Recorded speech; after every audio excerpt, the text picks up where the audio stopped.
It's another Tuesday on Your View. Welcome to the show. I am Mariah Afolabi Brown as always. I have my lovely co-host. Hi, ladies. Hi. Hello. How you doing, YK? I'm fine. Good Cool. morning. What is it? Eku Afujuba, right? Is it okay? Afujuba, that's like you've made you. Thank you. My daughter is here now with my grandson and her husband. And you came to the house Sunday. Jumoke came yesterday. You've all met him. Very cute little boy, very happy, very smiling. Chubby. I heard he's chubby. Huge. He's big. He's big. I wish I could bring him on the show. I really wish. Just sit him here if he will sit down. Yeah, that would be really nice to actually have him. It will be different. Well, you just trained. I will train this out of you. How you doing? YK brings grandson on set. Yeah, so how has it been though with having visitors in the house? I didn't even want to come this week. I wanted to just stay with them. Generator 24/7? Please don't let's go there. Don't let's go there. Your woman cannot swear too. Your woman doesn't even care about sweating. What he really cares about is mosquitoes. His internet. Oh, as long as that one is working. So 24 Wi-Fi. Wi-Fi. Oh, wow. So I'm busy calling the internet company. What is happening? Why is the internet not working? Oh man. How you doing, Mariam? I'm doing good. I like what you're wearing. You look really chic today. Thank you. It's my Christmas dress from Bottom Box. Why are you wearing it today? Wait till Christmas. This one is for Bottom Box. This is a new dress. It's not a new dress, but we wear it every Christmas. Yeah, we wear it every year like that for Christmas. Right. Anyway, today my daughter had a serious meltdown. She has her Christmas school carol today. And I thought I got her a lovely green dress with nice pink shoes. Right. She was screaming and shouting that she wants to wear black shoes. I mean, I was just thinking that. Why would you wear pink shoes on a Christmas? I mean, is that black? It's not pink, it's actually burgundy. It's beautiful. I think so. Well, obviously, she didn't think so. How old is she? She's 4. They get to that age where they know what they want to wear. Exactly. Yeah. You know, did you change them to black? Yes, I was running late. One of the reasons I came a little late because she was just making all sorts of noise. So I said, do what you want. Aww. But I was just saying that sometimes maybe we give them too many options. Exactly. I mean, if she had only one pair, would she be doing maybe we give our children too many options. All right, how you doing, Nima? I'm fine. I must say thank you to Kike for saving my life from eating foreign rice. So I've always boasted on this show how I would never have to buy foreign rice, but then the floodings came and then there's no lake rice for me to buy. As I mentioned to her, I guess she had stocked up and she gave me a bag. Thank you, Kike. A lifesaver. Because I was going to bed. So I kept looking at car price and saying, I have to buy this rice since 2015. But now I don't have to. I've been on that. I've been looking for lake rice for a while now. You don't eat rice now? For the family. Oh, okay. Yes. Okay. My brother traveled yesterday for his son's graduation. Madi? Madi is graduating. Wow. Tomorrow, I think. I saw him at the show. The the one in South Africa with his father. Beautiful. Global Citizen. So my friend said she's going to make sure they watch your view. So if you are watching, congratulations. Such a fine young man. That's fantastic. But he's very. When I went to your house on Sunday, him and Femi were going like 5 and 6. Like everywhere you see Femi, you see Made. Like so, I'm like, it's going to be Femi Made. And like that's how you call it because they're always together, like back to back. He calls him MBD. What's that? MBD, my beloved daddy. Oh, how sweet. So when he says MBD, I say I can't call him MBD to you because he's not my own beloved daddy. So I call him MBB now. My beloved brother. How sweet. People are so sweet in your home. Femi are so lucky. Why can't I love Mariah? Sorry? We haven't asked you. I mean, yesterday you accused us that we talk and never asked you. I'm good. Okay. I'm living. I'm surviving. Oh. It is well. Let's go on the break. When we come back, we'll go through the front pages of the newspaper. Stay with us. We'll be right back.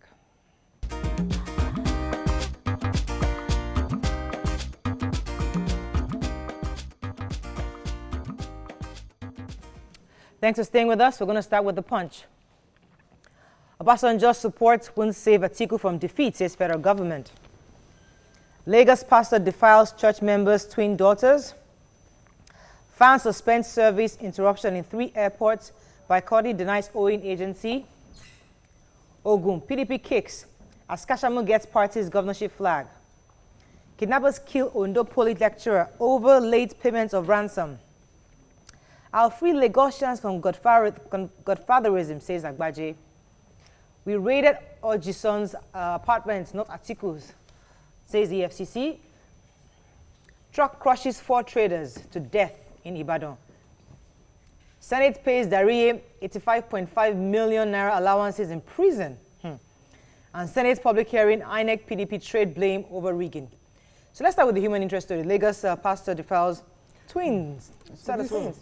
Yeah, this? Yeah. Okay. Go ahead, Okay. I think I missed his name, but so there's this pastor.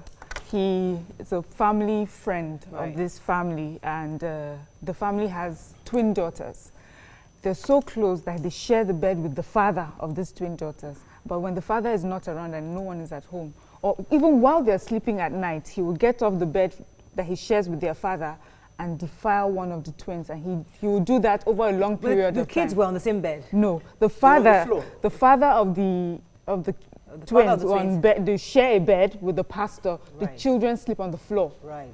So at night, while the father is sleeping, he will leave the bed and join them on the floor and defile one of the twins. And he had done that for a long period, but he would accuse her. I mean, he would warn her that if she were to say it to anyone else, he will stop assisting the family because he was assisting them. He has like a ball. And they're 12 years old, right? Yes. Yeah, the mother had, traveled. That's how he came to sleep in the house, and he had sent his own family to Ikotu. So that's how he came to sleep. This happened around the Okota area, an area I'm very familiar with. But what I don't understand is how the girl felt so responsible for her family that, they had to allow this happen. That's one. Number 2 is that in the story, there was a general overseer of the church whose interference was to allow them settle this thing amicably. This is a defilement case, a rape case of an underage.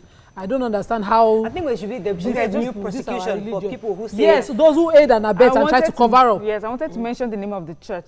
He's the assistant pastor of Anointed Chosen Vessel Ministry in Okota, Lagos. His name is Mike Olise. And then the general overseer of that church had to sort of agree with him to allow them be able to get this man because he ran away from the house. But the moment they said, okay, we are agreeing to settling out of court, out of the police. Yeah. This case shouldn't be taken lightly. I wanted why he came to take the Dariye story because nowhere else. Former governor. It's actually senator. He's actually a former governor and he's still a senator. So he's still collecting his salary fine while he's in prison, and the Senate are like, no, they can't do anything about it now. Nobody has notified them. They can't go by what they read on the pages. And let me just tell you, just to remind you, he was convicted for 14 years, which was reduced to 10 years. Yes. And right now they're saying because he has appealed, right? So because the case is still in court, he's still a senator and his seat has not been declared vacant. So that's why they're still paying him. So every month he gets 750,000 naira. And 13-point-something millionaire allowances.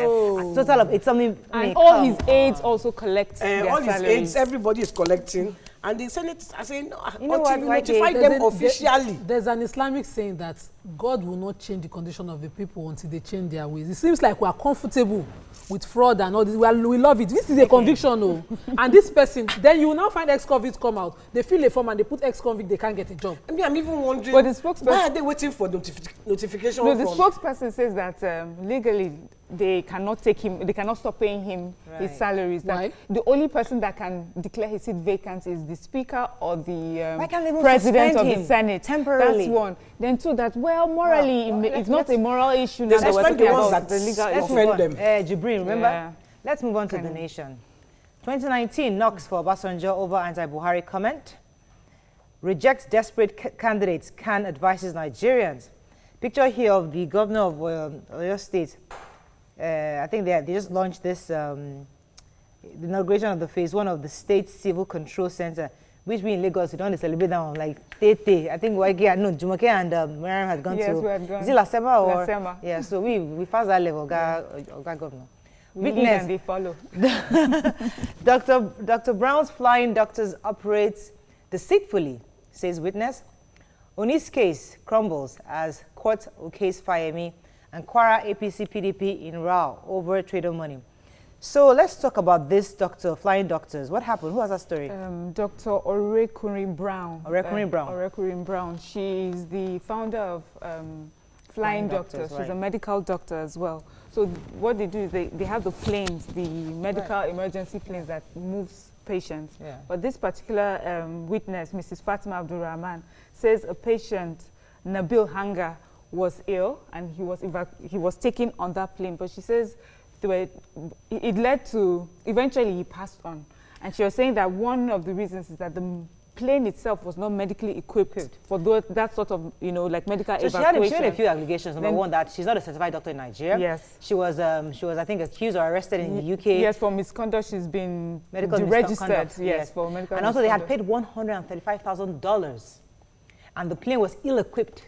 Because the guy had a brain damage, and there was they could have actually sustained his condition. We have like the gurney that you have. If they were well equipped, right? Yeah. So there's no proper gurney that you put the body, the person on. Yeah. So while they were flying, all the jostling and everything. Yeah. So it's an allegation. I mean, she was in court, she was witnessing in court, so we don't know how that will turn out. But at least that was what the reporters reported there. Let's move on now to Vanguard. Boko Haram federal government shielding military officials and insurgents, says Amnesty International. Urges ICC to probe alleged atrocities. Wole Soyinka says, my identity has been cloned. INEC is insisting that how they'll deliver clean election without the new electoral bill. Tinubu is my friend, but I'll free Lagosians from alpha beta. Legislative aides, that's Agbaje. Legislative aides write EFCC Buhari over unpaid allowances. 27 billion naira fraud, how EFCC arrested ex-governor Orji's son, friend at nightclub. 1 trillion naira paid in bribes, 2.6 trillion stolen annually, says United Nations. And let's pick one story here. Buhari never ordered freezing of Obi's accounts, his presidency. All right, which one are you taking, Nima? Which one? Wole Soyinka's identity that was stolen. So he's claiming that the human rights conference that they had was insisting that someone is using his identity, a Nigerian living in Poland, has cloned his name on Facebook and is using his identity to post, make posts. And we usually receive WhatsApp messages and Wole Soyinka's name is just there. So this is beyond it. It's true. They've cloned his identity. Okay. I was going to talk about the major headline before we run off. Because Amnesty International is insisting that the insurgency has claimed 27,000 lives and displaced 1.8 million people since 2009. And not enough high-level Boko Haram commanders are on trial in Nigeria. And also they said, and the Minister of Information has said they will respond after reading the report. But they're insisting that there are still human rights atrocities being committed, and that obviously the military is shielding the insurgents somewhat. That's what that article is saying. Kind of in agreement with what one of the survivors of the Matele attack was saying, that of course the military, the top ranks of the military, were conniving with the Boko Haram escapees who came to kill them. Yeah, I don't understand. No, the military they are shielding Boko Haram. Sorry, no, that was the wrong thing. Federal government is shielding the military, and that's what the people said. They are killing those Shiites recklessly, and these people are, Shiites, you see them. Shiites, you see them, but Boko Haram, they are ghosts. I think their biggest problem. Let's move on. Okay. Ghosts? Those are physical ghosts. So. Let's move on to Daily Sun. Federal government fires back at Obasanjo. Buhari would defeat your candidate in 2019. Abga begs Bianca Ojukwu. EFCC arrests ex-governor T. Orji's son, impounds exotic expensive vehicles. Vote buying. Saraki Dogara tackles security agencies. And grand corruption, Nigeria's greatest problem, says Osinbajo. Which story? So yesterday, the rumor broke that the EFCC raided Atiku Abubakar's son's house. But the EFCC has said, no, that wasn't what happened. They've been on the trail of the Orji boys because of their father's fraud case. And in one of those raids, that they recovered 100 million naira worth of car. and they raided that place. No, one car was 100 million. Oh, was it 100 million? Was 100 million. And then they raided the house as follow-up of their investigations in that property. Unfortunately, I think one of the article's son shared the building with the boys. And the investigation was 27 billion naira money laundering case against the father. So yes, against the father. And what was interesting, they said those boys pay rent 13 million annually. A year, 30 million a year to rent a place. Man, it was just shocking. I just see what kind of money. And then it's stolen, allegedly stolen money. Okay, you need a car. I need a car. You have a fine car now. That was that car you have again. That my car is 8 years old. You'll be all right. Okay. So we don't see Telegram. Okay, we can't take any more. We run out of time. That's all we can take on the front pages of the newspapers. When we come back, we'll discuss the welfare of people living in the IDP camps. You don't want to miss this interview. Stay with us. We'll be right back.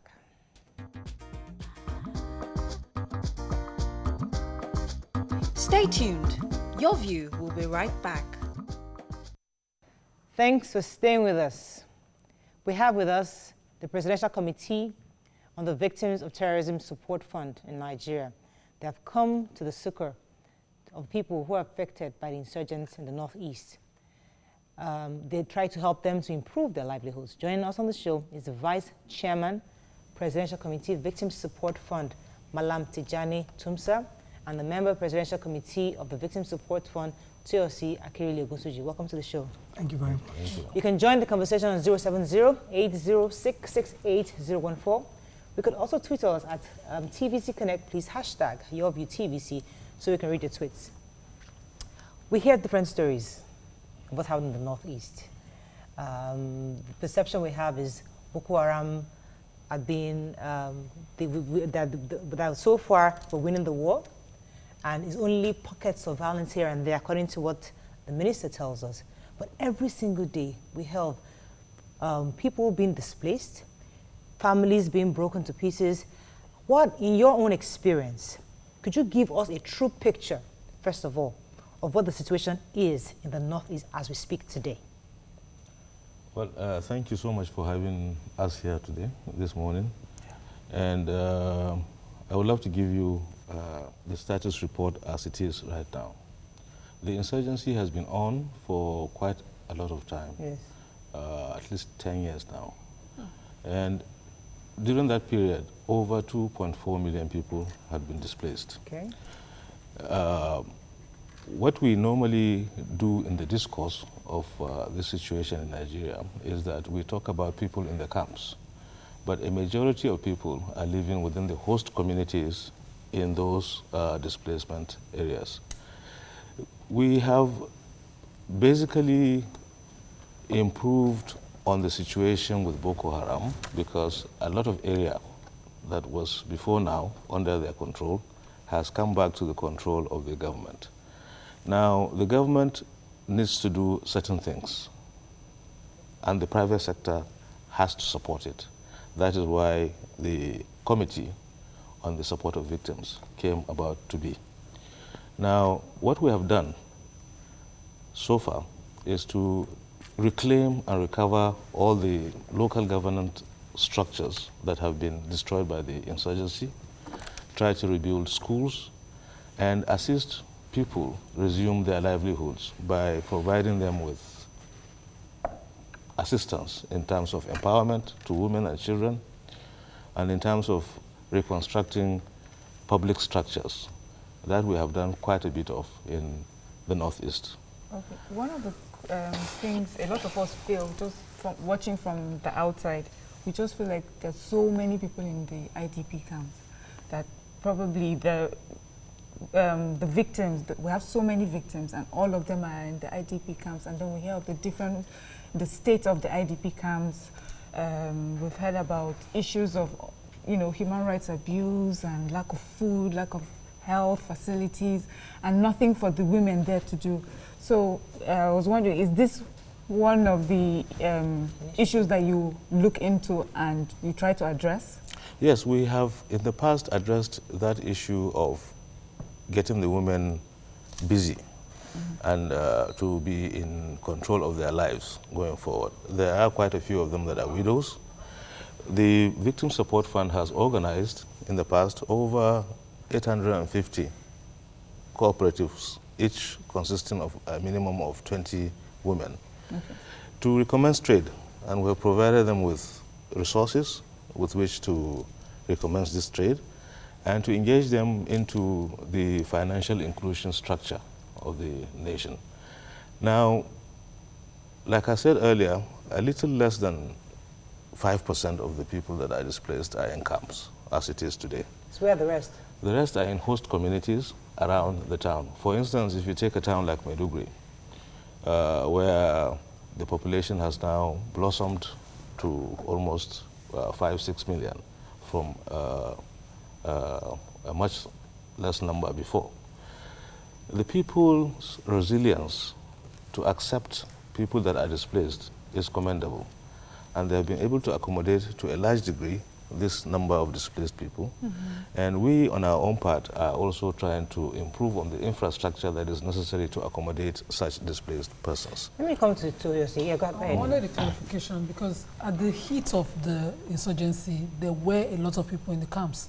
We, on this show, interviewed some people who were always going to the IDPs to do some work, some NGO work, some AIDS work and all that.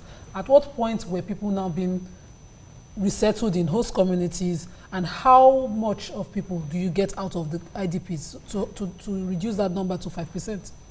It is true that a lot of people were in the camps before. I give you some statistics. In Yobe State, where there was a camp situation of over 20 camps, it has reduced to now 1.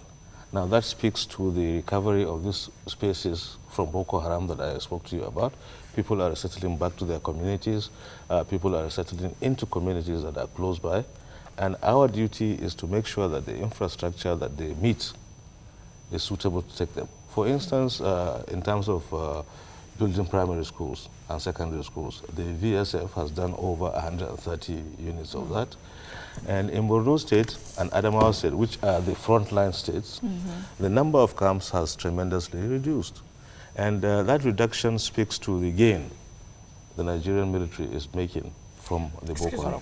Yeah. Sorry, I mean, this is as if you're talking, but I need hard facts, like pictures showing me that true. Because my brother was there last year, there were a lot of camps, a lot of more people in the camps than the camps could take. The people were suffering. There was no water. There was no food. I think they were giving 1 meal a day. Now you're telling me this, but I need hard evidence, like pictures, like showing me these people have been really rehabilitated or have been sent back to their homes. So you want to help us with that? Extremely good point. I feel like first, this is just the beginning of the VSF's consistent engagement with the media, because we believe at the very core of the work we do is transparency and accountability, especially because we're the first private sector-led humanitarian initiative in Nigeria. So most of the financial resources that has been expended, used on this project, where money is raised, and donated by private individuals. And I can personally say that I've been to maybe about 3 or 4 different communities in the Northeast. I remember in September 2017, I was 7 months pregnant, and I went to Michika Madagali local government with the vice chair, my colleague who's the spokesperson for the VSF, Al-Qasim Abdulkadir, and many other committee members, to flag off the rebuilding of schools and hospitals. The next time we're going to be on Your View, we're going to come with videos, not just pictures, because you can use Photoshop, but videos.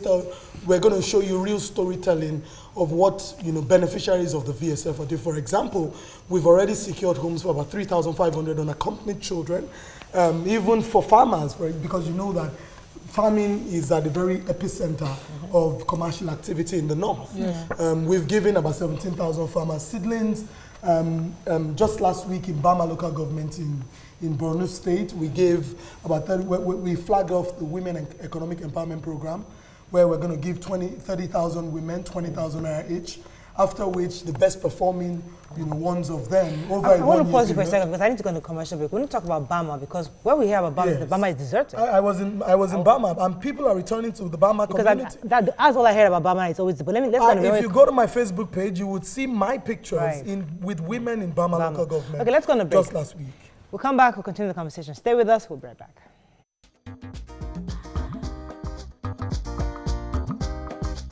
Stay tuned. Your View will be right back. Thank you for staying with us. So, from what I'm hearing you say is that only 5% of those displaced actually live in the IDP camps. And those others are actually being in host communities.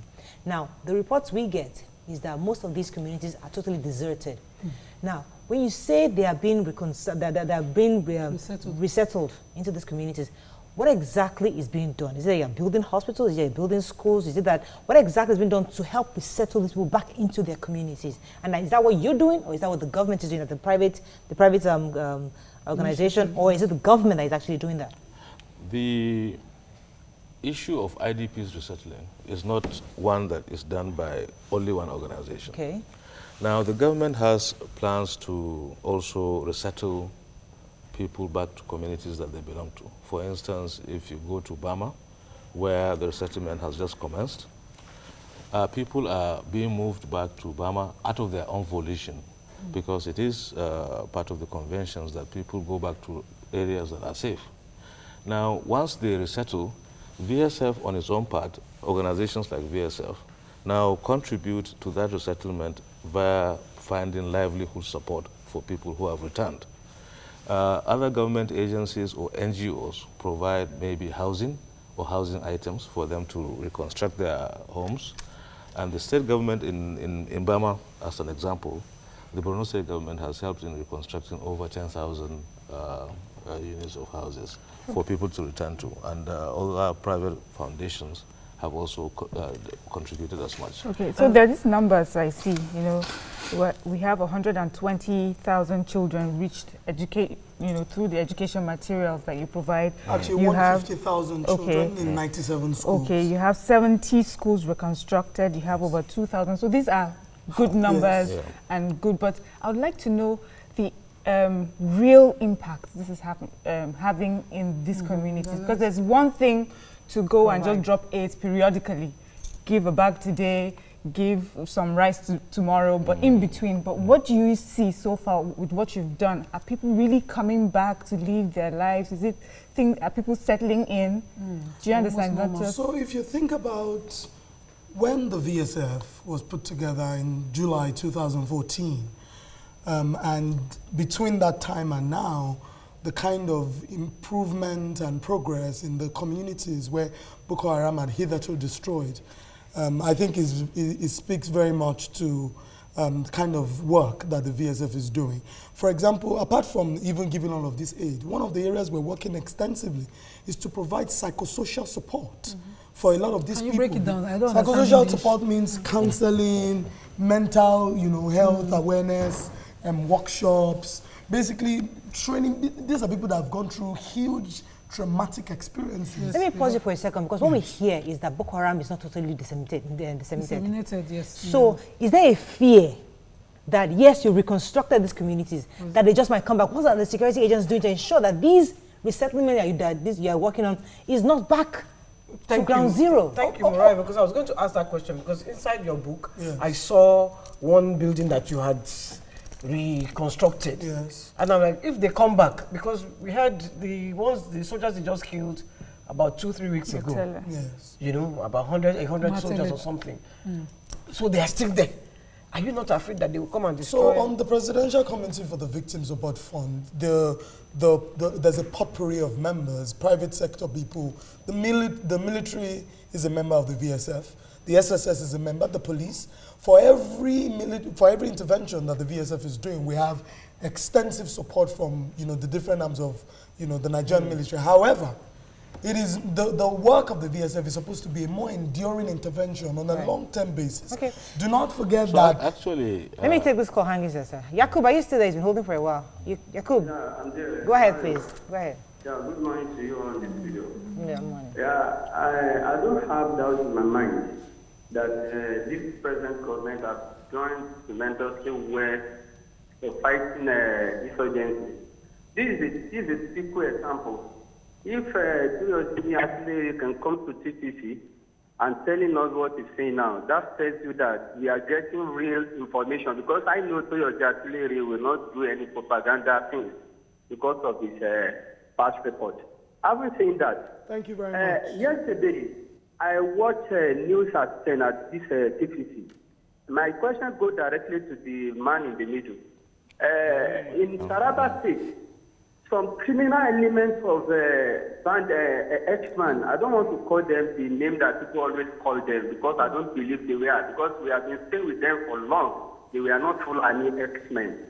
So yesterday I was at TTC, and then there's some news came from TTC that some people in their own resettlement, they were complaining seriously that almost a year now, they were there, no food, they were complaining all sorts of things, including taking their children to school. They were asking them to pay money. Somebody that has been displaced for a whole year, right. They took their children to school, they're still asking them to pay money. Please, right. What are you doing to that? Is that something you've experienced before? In settled places, education is not entirely free. For people who have gone through insurgency, they have been asked to pay for education for their children. And I wanted to ask, when you mentioned the states affected and the IDPs, you mentioned the 3 northern states. Edo has an IDP. I'm from Edo, and I know for a fact that there's an IDP camp in Edo State. So is the outreach extending to this, and how do you cover for education, free education? Well, okay. First of all, I'll take on the question of Mr. Yakubu in terms of IDPs having to pay for education in where they resettle back to. I am not aware of that happening, but I'll be glad to see if there is information he can provide further so that we can investigate. The issue is that we have reconstructed schools, we have provided teaching aids for these schools, we have retrained the teachers to do that. Back to the question of safety and security in areas of return. No area do we go into that has not been certified by the military. Yes.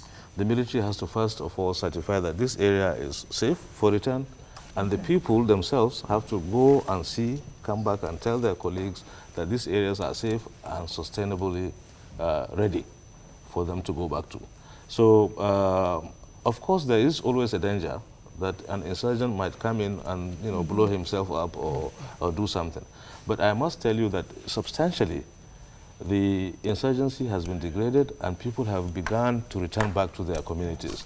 Now, what we are also trying to do is to have a system where we can regroup villages. Now, this is done by another organ of the same type that has to do with the interventions going into the Northeast. Right. The ecosystem of interventions and assistance that has gone to the Northeast has everybody's hand on board. Right. So I'm taking this opportunity to plead to Nigerians that, it will take not only the people of the Northeast to rebuild the Northeast, it will take the Nigerians as a whole. Let me take this call from Emeka. Emeka, are you still there? Hello, I'm here. Go ahead, please. Okay, good morning to everyone. Morning. Good morning. Okay. Yes, I want to contribute to the program. Go ahead. Please, it is important that we say things the way they are. Yes, there has been some effort made by government and also our military. But coming to national television, I want to speak directly to that man and be telling Nigerians that people are returning to the host communities. That is not true. That is not true. There are some efforts. But to tell me that Boko Haram has been completely wiped out is not true. Most of the time when any single soldier dies, it pains me so much. Because these people are there to ensure that there is peace, that we live. The earlier we begin to say things the way they are, the better for Nigeria. Right. And I want to talk to my sister there. Sister Kerere, she's a lady I love so much. All right. They're saying in my place.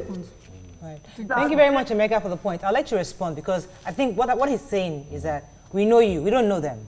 We know you because we trust you. We know that you won't associate with something that is probably wrong or inappropriate. So tell Nigerians exactly the true state of the situation, especially in the Northeast. Emeka, Yakub, thank you very much for your comments. You know, I'm Yoruba, but I'm Nigerian, full-blooded. I went to school in the North, so I'm one of the people that do not believe in many of the stereotypes that have been put out there about people who come from the North, especially because I went to University of Jos.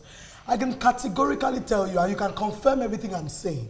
You go to my Facebook page, my Twitter, my Instagram, you would see actual photos and videos of the VSF's intervention. There is, except for the time I was at Harvard for a whole year, and I went and I was pregnant, there's no intervention the VSF has done in the Northeast that I have not attended.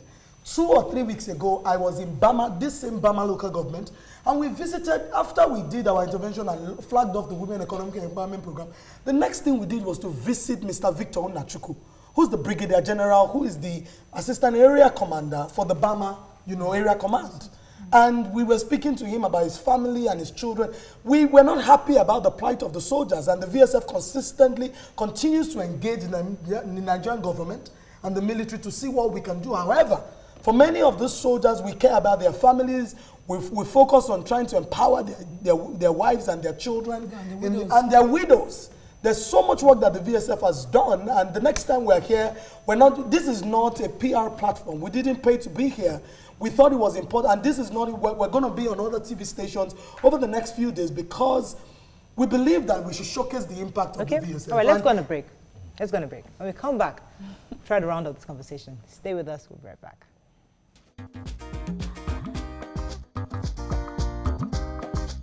Stay tuned. Your View will be right back. Thanks for staying with us. Nima had a question? So, because of Chukwuemeka's call, it's easy for Nigerians, and we all have that perception that, you know, as long as we hear daily that people are being killed, we don't believe that a resettlement can happen. So that's why he was so passionate, insisting that, you know, I'm addressing you. I need that clarification to be properly done. You need to explain that, yes, they might be killing people. How is the resettlement happening separate from that? Are they two of the same or separate things? Even if you look at globally, every form of rehabilitation mechanism that happens in crisis-affected communities, areas, countries, it takes time. It's not rocket science. However, people are resettling into those communities because there's a reason for them to go back. There are hospitals, there are health centers, there's schools, there's money. Trade is beginning to happen. It's gradual. The fact that people in this side of the country don't hear of it or don't see it does not mean it's not happening. Right. Which is why the VSF thought it was important. However, there's another point we need to make. And that point is that at the very beginning of the kickoff of the VSF's activities, we went on a data survey project. Because a lot of people are taking advantage of the misfortune of other people in this country to label themselves victims. There are people who are not even affected by any crisis, who just hear that NGOs are coming to give food, money, clothing, and aid, and they just simply automatically become victims. So we cannot allow... The Northeast is a large area. Yeah. It's about 1/4 the size of Nigeria, right? 1/4 of Nigeria is the Northeast. So it can have resettlement going on in a large area while an attack or two might happen in other areas. So that could explain Emeka's apprehension. But the truth of the matter is, camps are closing down in the Northeast, people are resettling back to their communities, and VSF is doing all it can to make sure that they resume livelihoods. Right. Let me take a few clips from verified. Yes, we have here pictures and also videos of what we have done so far and how people have been able to benefit from the existence of Victim Support Fund. All right, let me take a few tweets. Yes, please. Kenneth Jaffe says, Mario, please ask Malam Tijani to point one concrete evidence of one of the good things they have done that impacted the life of IDPs. Alaji just says, come back with pictures and hope your officials don't treat these people like animals or using rubbish power. Ruth Bioma says, I recently visited an IDP camp in Abuja, and their complaint is that they have been largely neglected. Do your efforts reach out to the IDPs outside the Northeast? They are also Northeast indigenous. Ishaya Pabu Ibrahim, it is a good development, but I think security should be on ground enough so that occupants can live without fear.